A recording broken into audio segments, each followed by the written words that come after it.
बड़े घर की बेटी।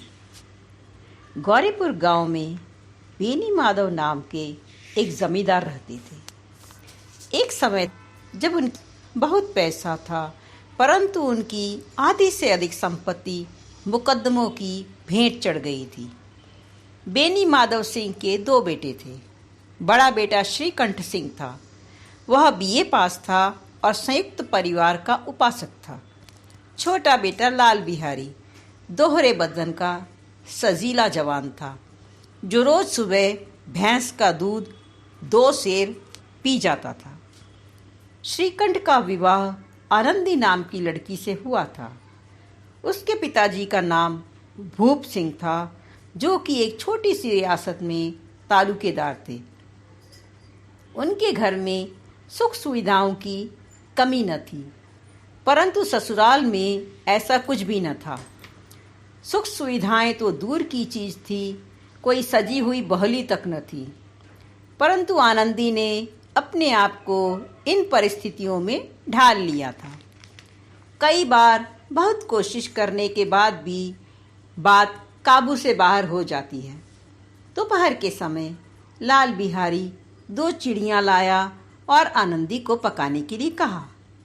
हांडी में पाव भर घी था, जो आनंदी ने मांस में डाल दिया। दाल में डालने के लिए घी नहीं था।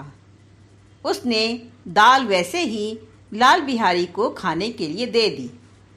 लाल बिहारी के पूछने पर उसने जवाब दिया कि जो घी था वह मांस में पड़ गया। लाल बिहारी ने क्रोधित होते हुए कहा कि वह परसों ही तो लाया था। दोनों के बीच इस बात को लेकर कहासुनी हो गई।